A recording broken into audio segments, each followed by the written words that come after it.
Hey everybody, welcome into this Adobe Lightroom tutorial. Today we are breaking it down, 10 tips and tricks, 10 things you just gotta know when you're getting started with Lightroom. These are things that I think are important, I think you'll find interesting if you're just getting started with Lightroom, or maybe you've been using Lightroom for a little while and you just want to brush up on some of this stuff. We're going to try to hammer it out pretty quickly.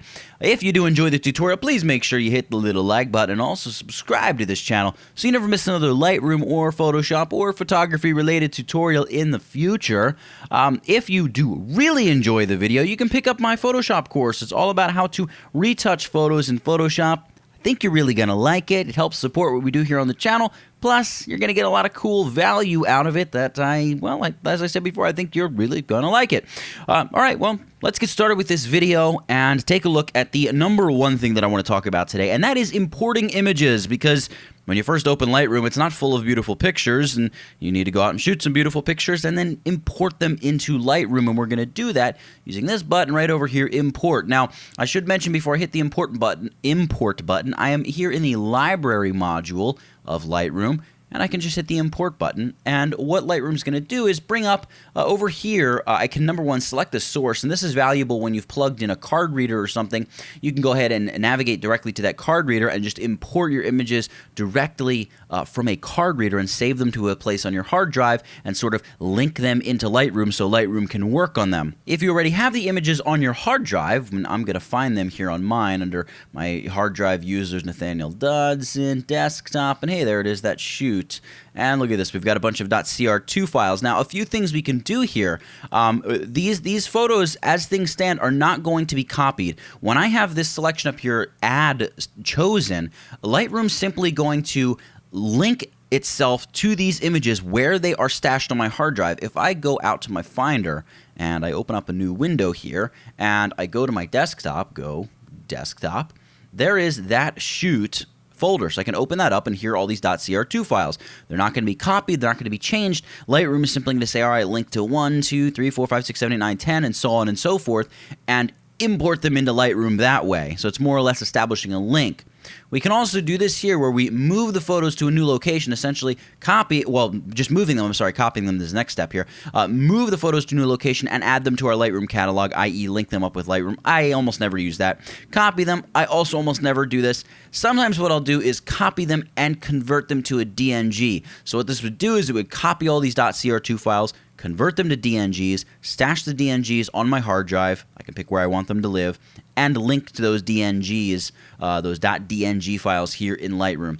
To keep things simple, for the most part, just go with Add here, unless you're going to really buckle down for DNG, and it is technically the file size is a little bit smaller, everything's all packed in there. You can do some research on the pros versus cons of DNG versus your native camera manufacturer's RAW files, and, you know, pick what's best for you or your workflow.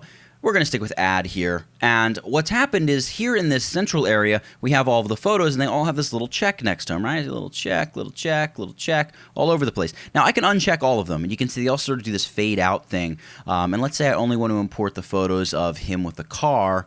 I could just select this photo here. I haven't checked it, and because it's really kind of tedious to go check, and so on and so forth. I'm going to go back to uncheck all. You can just hold down your Command or Control key and select multiple images here. So I could say, all right, with all these ones, we can really see the car behind him. Great. And then I can just hit the check icon, and it's going to check all of them. Now, I just want to bring them all in, so I'm going to choose check all. Now, there's all kinds of other things you can do here in terms of don't import suspected duplicates, build these smart previews. We're not going to get into that right now because we're just getting started with Lightroom. We can make a second copy. In this case, we're not making second copies. File handling, we're not going to worry about that right now. Now, you can also go in and apply certain presets on import. Now, you might think, why would I ever want to apply, you know, like some black and white preset to all of my imports? Well, you probably don't want to do something like that unless it's from a specific shoot where you know everything, it's under the same light, and it's all going to be converted to the same very specific look. That can be useful if you're shooting for a client over and over and over again and every photo needs the same look. Create a preset and you can automatically apply it to every photo that's brought in from that shoot. But something that maybe is a little bit more practical is applying a little bit of grain and sharpening. So create a little preset that's like, hey, that's my grain and sharpening preset. Apply that to all the images that come in. You can also throw some metadata in your images. So you could say create a new little piece of metadata here. We can call this like, basic stuff or something, basic. And you can, put whatever you want in here. You could set, a copyright. So you could just say copyright. and whatever you want in terms of your copyright. And then for the Mac, to get the copyright symbol, it's Option G. On the PC, you need the number pad, and it's Alt 0169. So you can go ahead and create a piece of metadata or all kinds of metadata that are automatically attached to all of your photos as they're imported. You go ahead and hit the import button, and Lightroom is going to quickly import those files. You can see it's super fast because it doesn't have to copy the files. It's not converting the files to anything. It's just linking Lightroom to those files. Okay, so number 2, the second thing you really need to know about is sorting and viewing images in your library. Number 1, you can select any photo here, obviously, and if you just hit the letter F, it's going to pop that photo up to full screen view mode, and you can just take a closer look at the photo. Hit the letter F again, it gets you out of full screen view mode. Really a super quick and super easy way to take a look at a photo that you just got to get a closer look at. What does this shot look like here, right? Okay, not bad. All right, I can hit F, get out of full screen view mode. Now, if you just want to get a better look at everything, you can use the little thumbnail slider down here and just slide that to the right, make all of your thumbnails larger, and then maybe you don't need to pop everything up to full screen to get a decent look at it.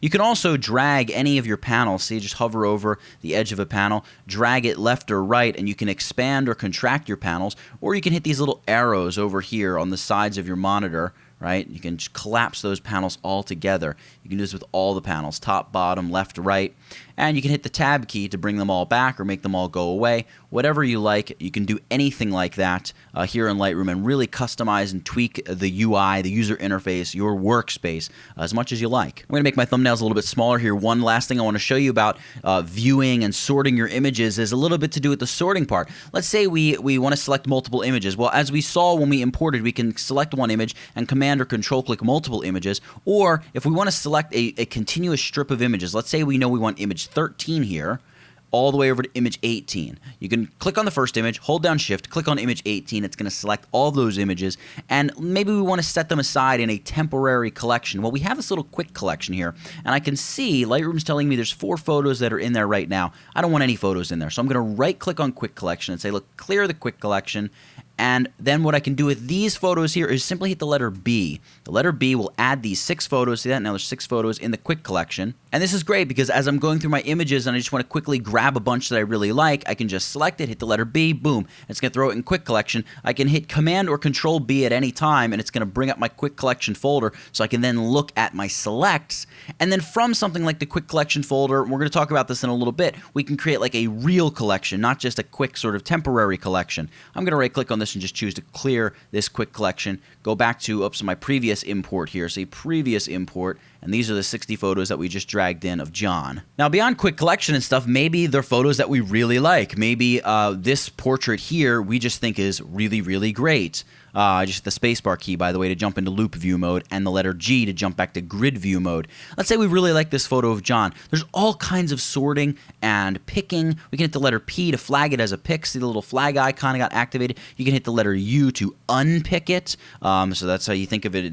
The letter U, not for remove flag, but rather unpick is how I remember that. But let's say picking and unpicking is not enough. We want to really dive deep on these images. We can go up here to photo and choose to set a rating between 1 and 5 stars, and note the hotkey. These are so fast and easy. 1, 2, 3, 4, 5. I love the image. I hit the number 5. Boom. 5 stars. See, that's so easy. I don't like it. Hit the number 0. All the stars go away.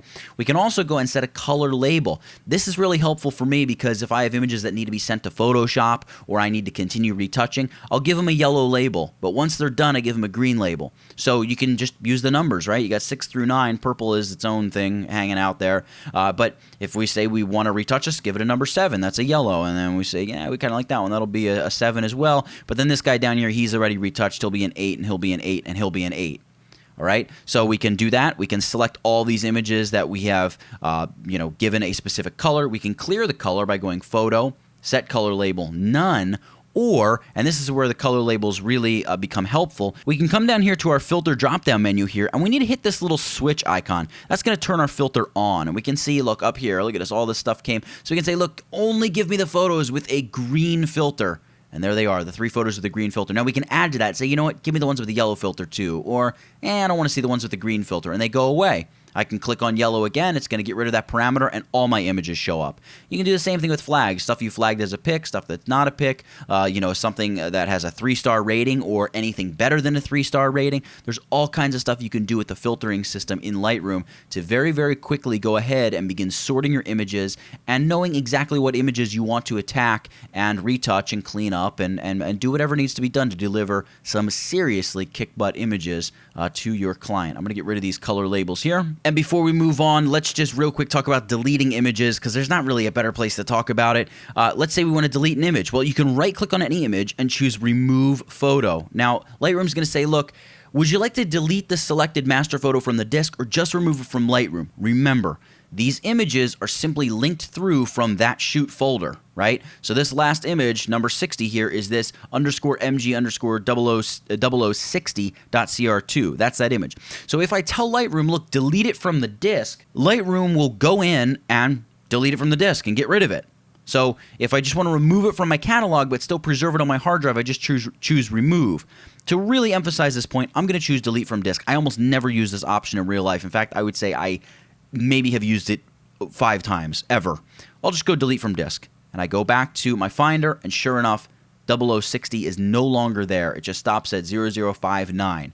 So Lightroom did in fact delete that. So usually if you want to get an image out of a collection, or you just imported too many images and you need to get rid of all these images here on the end, right click, remove photos, and you would just choose remove them. That way they would still be on your hard drive. You could re-import them if you needed them, or if you're just working on them in Photoshop or something, you can always do that, and you haven't gotten rid of all of your raw files. So let's move on to number 4, and this is collections. Let's just take a look here. All of these shots here where he's leaning against the back of this car, right? You see all these shots from 46 to 57. He's leaning against this car. Let's just say we pick those out real quick, and we'd added those to a quick collection, right? They're over here in the quick collection. There's 12 of them in there. Great.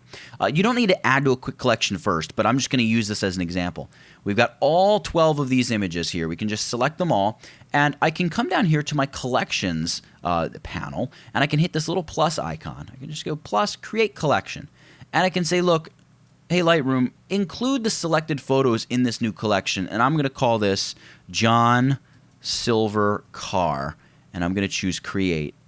And there it is. John Silver Car has been created, and there are 12 images in there, just as many as I have in my quick collection, all right? So I can click on my quick collection, right-click, and clear the quick collection. Like that temporary holding bin, I can dump it, and all of those images are still here in my collection. This is more like a more permanent bin that's stashed in my Lightroom shelf, if you will. I can come back here to my previous import where we get these 59 photos that are left, and I can begin adding more photos to this collection. So I can say, you know what, I also want these 4 images where he's standing in front of the car. I can select those 4, drag them, and drop them on that collection. Now there's 16 images in that collection. Well, let's say as we're doing this, we also want to add some of these close-up portraits. So we could just take like these 4, or these, let's say these 6 portraits here, and drag them and drop them in that collection. Well, now it's not just John Silver Car, it's John Silver Car and headshots. So we'll right-click on this collection, and we can rename it very easily, John Silver Car and headshots. Something like that. Rename it. Boom. There it is. It's renamed just like that. And of course, if you decide you need to delete a collection, you can always right-click and choose to delete. Now, I'm going to do this because I want to show you something kind of important. When we delete this collection, it's going to say, hey, look, you're deleting this collection. It contains 22 photos. These photos will remain in your catalog and may still be referenced in other collections. Great. I want to just get rid of that collection. I don't want to delete those photos. See, there's still 59 of them here in my previous import. I don't want to get rid of those photos. I do want them still to be here in Lightroom. I just need to set up maybe a different collection, or I've decided I want to organize the photos from the shoot in a different way. Now, I think what I'm going to do here is just select all 59 of these photos, Command or Control A is the hotkey, and I'm going to click Create Collection, and I'm going to create a collection including the selected photos, and I'm going to call this John. Now I'm going to create that. It's going to throw all 59 of these images over in this collection. Why am I doing this? Well, because of course when I do my next import, I'm not going to have this temporary collection up here. This previous import is going to go to whatever my shoot tomorrow is going to be, right? I'm going to import all of those photos, and those are now going to be previous import. So if I want to get back and continue working on my shots of John, it's very easy to just throw them in a collection and I know they're there. I can go to my all photographs, but then you kind of have to like sort through everything and find, oh, okay, there they are. Great. There's the photos of John. Now I can find, which one I wanted to work on. But if I just create a collection, these are all the photos of John. They're here. They're ready for me to work on. It's a beautiful thing. I want to take a quick break here. And as I mentioned in the open of the video, you can support this channel by picking up a copy of my Photoshop course all about how to retouch images. I think you'll find it very useful as a photographer, as somebody who works on photos on a daily basis. You're really going to enjoy it, and it helps support what we're doing here on tutvid.com. Use that link that popped up there in the top corner of this video to go check it out and maybe, hopefully, pick up a copy of the course for yourself. Thank you so much. Let's get back to this video. Now, speaking of beautiful things, white balance. I want to talk to you about auto and manual white balance adjustments here in Lightroom. Let's go ahead and grab this photo here, and we're going to jump over to the Develop module by just clicking on the word Develop. When we enter into the Develop module, this is where you do all the magic stuff, right? This is where all your presets are over here, and you can hover over any preset and get a little bit of a preview of what it's going to look like up there in the Navigator window. That's pretty cool. And I can see, oh, wow, that's a pretty cool black and white, or that looks neat, or whatever. I don't think I'm going to use a preset here. We want to talk about white balance. You have all of these different panels. You can click any one of them, they open up, and at the very top of the basic panel, as if it's a rather important thing, you have your white balance options, your white balance eyedropper and WB, and the temperature and tint sliders. So the way temperature and tint works is you slide it toward the blue, it cools the image off. You slide it toward the orange, it's going to warm the image up. So if you know your image has a heavy blue color cast, in order to suck some of that blue out, you actually introduce some orange, therefore warming the image up and neutralizing that blue color cast. Now, if you drag this too far, you're going to end up mucking your image up and making it like super orange and grimy looking. Now, maybe that's a very dramatic, desert-like grading feel that you're going for, and that's fine if that's what you're going for. But just know, if you have an image like this that's just very orange, maybe the answer is cut back on the orange, neutralize it by adding in some blue. Now, if your image has a magenta color cast, the opposite of magenta is green. So the tint slider is going to deal with sliding between green and magenta. If you got a lot of magenta in the photo, slide toward the green.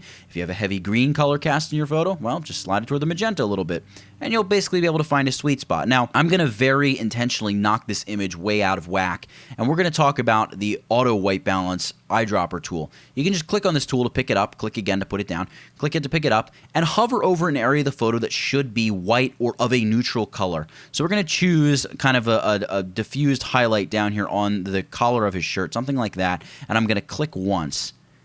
And we can see Lightroom goes and does all of the automatic temperature and tint adjustments for us, make sure that part of the shirt is white or very light gray, and corrects the entire rest of the image using that little bit of information. So the auto and manual white balance tools here in Lightroom are super useful. They're really, really great and fast. And the manual stuff is really nice if you want to go in and say, you know what, I know this maybe is the proper color, but I want to enrich it and make it a little bit warmer. I know it was sunset. I really want those warm tones to be floating in the sky and in the air around him, and I really want to add that orangey light to his skin. And you can do that just like that. And one last thing before we move on, you have this drop-down menu that has a bunch of preset white balance, something like, you know, the daylight setting in your camera or the shade setting in your camera, tungsten, fluorescent, you name it. Again, I virtually always keep this on custom, and I just roll with it and do my thing and adjust the white balance to my heart's delight. Now, in addition to white balance, moving along to what would be the sixth thing, we have all these tonal options here. You can increase the exposure of your shot. You can decrease the exposure of your shot.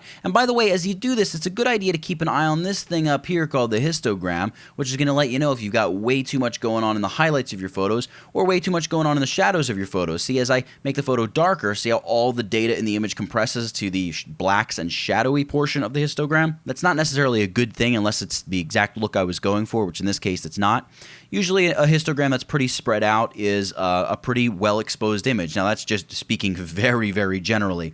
You're going to kind of be able to get to know when a photo is overexposed or not. You can use these little buttons here, so blue triangle and little red, or not red triangle, gray triangle. You can click on those to turn on sort of the clipping warning. So if we make the image super bright, those are going to start telling us when we lose all data in certain areas. So those areas are solid white. We're not getting any data back if we export this image like that. And same thing if you go back toward exposure, the blue areas are pitch black shadow where the image has now lost all detail. If you print this image, it's going to be a big blob of black there. Whereas if you just bring it back, even though maybe it looks like it's too dark, you really only have a little tiny bit of like super dark shadow there, and the photo, would all the detail is still there. So I'm going to double click on that little slider to restore it to just the 0%. And you have contrast, of course, increase, decrease your contrast. Decreasing contrast can be a nice look. You just open up a lot of those shadows and highlights and really give your image a more flat look.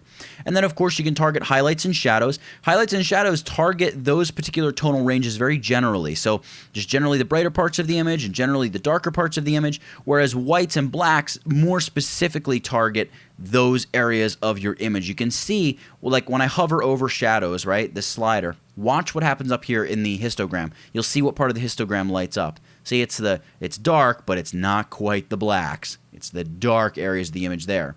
Whereas when I hover over blacks, those really, really dark areas over there, really, they get highlighted. So you can make the blacks darker or the blacks lighter. Making the blacks lighter tends to give the image a little bit of a faded effect. And the same thing here with whites. You can make the whites brighter or you can make the whites darker depending on if your highlights are completely out of control or not. This can be a particularly helpful slider, by the way, if you're shooting somebody over a seamless white background and you didn't quite expose the seamless white entirely. Give it a little kick with whites and even maybe the highlights, and you can tend to boost a lot of that and get yourself a nice white background. Obviously, if you can get it right in camera with the lights, get it right in camera with the lights. And then you can also adjust the clarity, which is kind of like a mid-tone punch. You go too high on this and it looks like one of those cheap Instagram filters that every sort of like athletic profile uses, and maybe it sort of works for the athletic stuff, but in general for your portraits, you don't want to do it. And reducing the clarity is like a really horrible version of that smearing of the Vaseline on the camera lens years and years ago. And then we have vibrance and saturation. So increased vibrance, it does like a saturation boost, but tends to protect skin tones, and saturation is just a wholesale, no holds barred increase of color across the image. And I would also be remiss if I didn't add here the black and white feature, which converts your image to black and white, allows you to mess around with stuff like the contrast here and the exposure and things like that, and really tweak and get a pretty cool looking black and white photo as well. I'm going to just undo that and undo the contrast, go back to the color version of my photo, and there everything is. Now, we're not really going to get into the tone curve, HSL, split toning, all this stuff here. Maybe we'll touch on detail and sharpening as a little bit of a bonus tip, but for now I want to talk about this tool right here, the adjustment brush. So the adjustment brush, you click on it and you can see a dialog opens or panel opens that looks fairly similar to the basic tab that we just looked at. And in large part, it is very similar. When you select this brush, you are able now to selectively apply changes to your image. So I'm going to double click to reset exposure. Let's say I want to make a part of my image really, really orange, all right? And I can take this brush and I can just let me make the size bigger here. So this is the actual brush tip. I'm going to get the brush size bigger. The flow is at 50. I'm going to set the flow to 100. That's maximum amount of orangeness pouring out of it. And the feather or the softness of the edge of the brush is at 100. If I reduce that, you can see how the brush is not going to sort of like look like a spray paint can anymore. It's going to be very hard edged. So I can like paint out here. Whoop, let me just click and paint out here. And you can see how orange this is becoming, right? But it's the only part of the image that's being affected. Over here still is not orange at all. In fact, I could use this little new button here. I could click on that, and I could make another brush that's completely blue, and I could come over to this side of the photo, and I could paint this side of the photo in blue.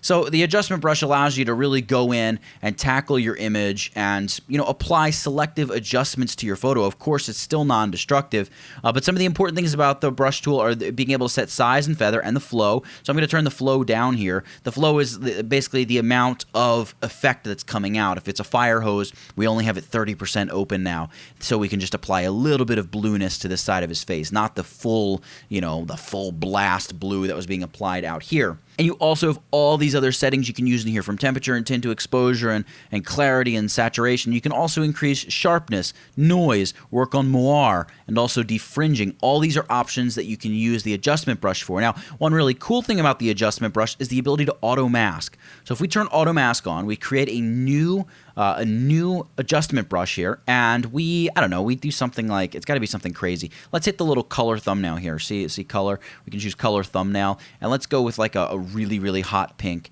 and let's paint this over his tie. So I'm going to reduce the size of my brush a bit. There we go. Now I'm going to paint this over his tie. Now it doesn't look like too much is happening. That's probably a combination because our flow is super low. It's a very dark object and we haven't increased the exposure at all for it. So we'll bring the exposure up and we're going to go in there and we're going to paint with this color over the tie. And you can see how, I mean, it's not perfect, but that's mainly because our brush is so big, but it does a really good job of containing virtually all of that pink there in his tie. Let's undo this a couple of times. Let's just try that again. I'm going to make my brush a little bit smaller here, and we're going to go in, and you can see we can paint and really make the brush change color. Again, I lost my exposure adjustment because I undid a couple too many times, but I can boost that exposure again. Whoop, undo that. I didn't mean to drag the brush across the document, and really brighten the tie up. And you can see it does a really, really good job. Again, I was too sloppy, but you can always hold down the Alt or Option key, and that'll switch you to the Erase tool, and you can go in and erase away stuff that needs to be erased. And you can see, just like this, we can go in and clean up the edges of an adjustment brush that we've used to really get the perfect effect. Just hold down that Alt or Option key. It's really, really quite easy. And then, you can touch up the tie down there as well. Now, if you decide you don't like one of these effects, well, simply click on it and hit your Delete key. And boom, poof, it's gone. We don't like this blue side? Delete key. It's gone.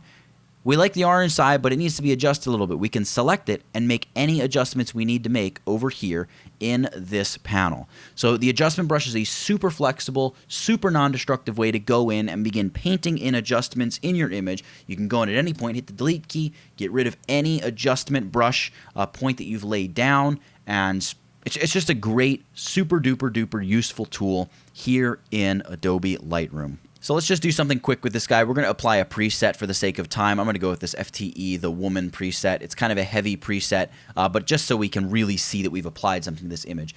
I want to go over here to this image. I'm going to check this image, and we're going to work on some cropping. Obviously, the softbox, the octa, is still there in the shot. We need to crop that away unless we're going to Photoshop and extend the bridge, which is, you can do that, but we're talking about cropping here, so let's talk about cropping.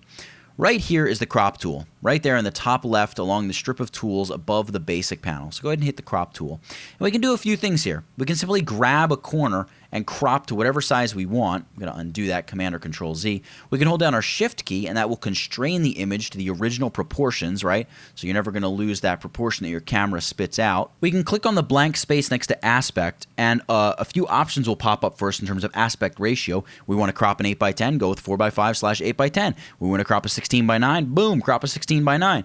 You can enter custom and save custom crops as well. 239:1 is sort of that cinematic widescreen, right? And in this case, of course, it's just tall and thin because the image is portrait orientation, not landscape orientation, but we're working with what we're working with here. Let's click next to Aspect again and just go with Original, and we can just pull this corner in a little bit and get rid of the softbox. I'm going to drag the image and pull my crop up a little, and there we go. We're cutting off his legs now. I don't really like that. I'm going to cut him at the shins, something like that. Hit Enter, Return to commit the change, and there's your new cropped image. I'm going to shut off my little highlight and shadow warnings there just because they're a little annoying back there on the Mercedes. So the crop tool can be really, really effective and really nice. And one little trick is when you bring it up, number one, you can see we never actually got rid of the image that we cropped away. It's just sort of temporarily hidden because the crop tool here in Lightroom is very non-destructive. But if you're worrying about composition and you're just looking to crop to recompose your image a little bit, hit the letter O a few times and you get a few different grids. You get, the golden ratio and, showing you different sizes in terms of 2x3, 5x7, 4x5, a thirds grid, all kinds of different grids that you can use to space and align and adjust your objects to make them just right. You can also use the angle slider if an image needs to be tilted slightly in one direction. It's a really nice way to just go ahead and tip an image this way or that way to really get the look that you need to get. Click and drag here, adjust that, just kind of like so. And again, Enter, Return to commit that change, and you take the crop, and now it looks like the car is slightly angled behind him. The photo looks a little bit more aggressive, and we're able to achieve that with the crop tool. So we've got this photo that we cropped, and this is going to bring us along to the 9th thing that you really want to know about Lightroom as you're getting started, and that is copying settings from one photo to another. So we have this photo we've applied this preset to, but let's just for a moment pretend that it's not a preset. And all of these, we did all this stuff going on in the tone curve and these color channels in here and just all kinds of stuff. We don't want to be bothered going and, redoing everything exactly on another photo, like this photo. What do? Well, you can right-click on that photo, go up to Develop Settings, and choose Copy Settings. Now, when we do this, Lightroom's going to say, hey, what settings would you like to copy? And we can say, hey, check all of them. But the problem is, remember, we just applied that crop to that photo, so we don't want to copy the crop from this photo because that's just going to get rid of our crop altogether. We probably don't want to copy things like spot removal because that's going to be different in basically every image that we shoot. Transform options, that has to do with like lens correction, but like the manual lens correction, so you probably don't want to copy that. Lens correction in general, if it's an auto lens correction, it's fine, but if it's a custom lens correction, you obviously probably don't want to copy that over. We'll just uncheck that for the sake of unchecking it. And you can look over everything else. Local adjustments like the adjustment brush or graduated filters and radial filters. It's this stuff up here. Again, that stuff is usually applied on an image-by-image basis, so I'm going to uncheck that so that's not copied over either. So we're going to choose copy. And now what we can do is we can take as many images as we like. We could take this image, hold down Shift, and click right through to our cropped image, these 4 photos, and we can choose right-click, Develop Settings, Paste Settings, and you can see just like that, Lightroom applies those changes across all of those photos. Now, real quick, there's an even faster way to do this too. You can do, if you want to take the settings from this image and let's say apply them to this image here. We can select this image, hold down Shift, and select the image before, and just hit this button right here, Sync.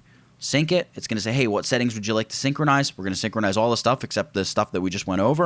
We're going to say synchronize, and just like that, the image before gets the same exact treatment. So there's a lot of really, really easy ways to copy settings and paste settings across multiple images and use the sync feature to sync up images as you maybe you're color correcting a bunch of images or sharpening a bunch of images, and you quickly want to get those effects from one image to all of your images. You can do that very easily. And by the way, you can also, if you hate the way an image looks, like this is the look we want, not this look, you can always right-click, Develop Settings, and choose Reset to get you back out to the image as it was shot in camera or as you imported it into Lightroom. Now, I'm just going to add here as a bonus, seeing myself zoom in, the navigator panel is extremely helpful when you're working here in Adobe Lightroom. It allows you to see the overall image even when you're zoomed in and working on a specific part of it. See here, I'm zoomed into what's called a 1:1, which is exactly 100%. You can see zoom photo to 100%. It's 1 pixel is 1 pixel on your screen, and it's not zoomed in any further than it should be. It's not zoomed out. You're seeing the true blue image at 100% resolution. 2:1 is twice that, so you're zooming in about 200%. Now we can also hit this little drop-down menu here beside 2:1. We've got a whole bunch of other options. We can go 8:1 if we want. We can go 11:1 if we want. Where's 11:1? There it is. We can go 11:1. And at any point, you can just click, and it's going to take you back out to your fit mode. You can also go to fill, which is going to, well, fit your image in the viewing area of Adobe Lightroom. Fill is going to make sure that it fills the viewing area of Adobe Lightroom. 1:1, as I mentioned, is going to take it to 100% zoom, and then whatever you have here, it's going to do whatever you have. I find 3:1 and 4:1 I use the most. They just tend to be the most helpful. And by the way, out here in the navigator, I can double click. It's going to zoom me back out to my fill mode, but if I click on any part of the image, like, oh, what's that little circular thing? I can zoom right in on it. Or I can drag this box here and I can just move right over to his face, or drag it down to the car headlight, and I can look at the car headlight, the car rear wheel, double click on that box and get right back out to my filled mode, just like so. And just remember, in general, you click on an image, you're going to zoom in. And here I'm zooming into 3:1 because I've got 3:1 set here on my image. So I'll zoom into 3:1, and I click again, and it automatically zooms me back out. So it's a very quick and easy way to just zoom in on different parts of an image, check on some detail, see if something still needs to be retouched or cleaned up in a certain spot, and then get right back out to viewing the image as a whole from a little bit further away. So let's talk about the 10th thing, and it's a really, really powerful aspect of Lightroom. It's the whole ability to export images in such a myriad of ways. I'm just going to show you how to export a few simple images, but as you can see up here, there's books, slideshow, print, web exports. You can export PDFs. You can export all kinds of stuff from Lightroom. It's really pretty incredible when it comes to just the number of different things and ways you can export an image or series of images. Let's grab this first image, and we're going to right-click on it and choose Export, and then just the regular export ... I'm going to choose that, and up pops my Export One File dialog box. Now, if I selected multiple files, well, let's just select multiple files. Let's go with this one, and we'll hold down Shift and select that. Right-click, Export, Export. and you'll see here export 5 files. So we can choose to export to a specific folder. Where would you like to save it? On the desktop, that's fine. Do we want to rename it, custom settings, or go in here and edit and tweak? Do I want the sequence name plus something else? It's a little convoluted how that works. It's actually simple when you sit down and figure it out, but we're not going to go through it here in this tutorial. So just for the sake of not bogging down your mind, just think of it as convoluted until you have time to go play with it. You can give it a specific start number at which it will begin. You can see it's going to say, look, example, the first image exported is going to be 038. So I'll probably say 1, because usually you want your first image to be number 1. File settings, do you want to be a JPEG, PSD, TIFF, DNG, the original file? We're going to go JPEG. You can choose a quality at which you would like to save it. You can, and this is really helpful here, image resizing. Let's say you're shooting on a camera that's 30, 40, 50 megapixels, and you don't want to deliver those huge, massive JPEGs to a client. They're not going to know what to do with them. You could take 100 photos that you're sending to a client and say, look, resize them to fit within a particular box. So you could say, fit these within a box that's 2048 pixels by 2048 pixels, and you know that client, when they take those photos and upload them to Facebook, it's going to be at an optimum size for Facebook to display your photos and give a more beautiful impression of you. And guess what? All the resizing is already done for the client as you're exporting them. So that's super useful and super easy. You can apply some output sharpening as well. I usually don't mess around with the output sharpening. And then again, we can play around with our metadata. You can add a watermark if you know how to set up watermarks here in Lightroom. We would have to do another tutorial on that. And then you can just tell it what to do after the export. We're going to choose to show the Finder window where these are being exported. So I'm going to choose export, and you're going to see up here in the top left corner, Lightroom says, look, I'm exporting these 5 files, but you can really go about your business in Lightroom. I could keep editing additional photos if I wanted at this point, and I'm going to choose to set this to fit, excuse me, so I can see my entire image. And you can just go through, mind your business, keep retouching images, and when it's done, boom, up pops your Finder window, and there's 001, 2, 3, 4, 5. All the JPEGs exported from the RAW files here out of Lightroom. So that's a really fast and easy way to convert your RAW files to JPEGs. Obviously, your RAW files are still there. They're on your hard drive saved in the That Shoot folder in my case. And see, all the RAW files are still here. None of them got converted. They simply got duplicated and exported as a JPEG.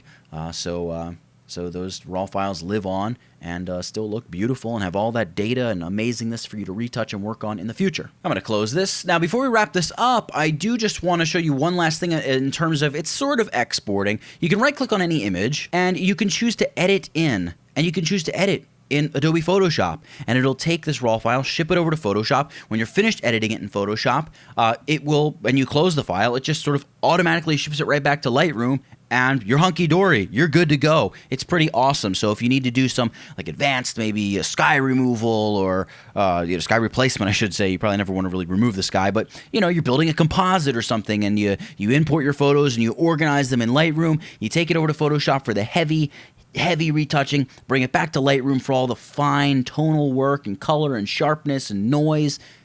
You're good to go. It's really, really useful. So if you've enjoyed this video, if you've learned a thing or two, make sure you hit the little like button, subscribe to my channel. So again, you never miss another video tutorial in the future. For 10, I almost said 5, 10 tips and tricks and features of Lightroom that are going to help you get started using Lightroom more effectively today, or just straight up get started using Lightroom. That's it. Get it? Got it? Good.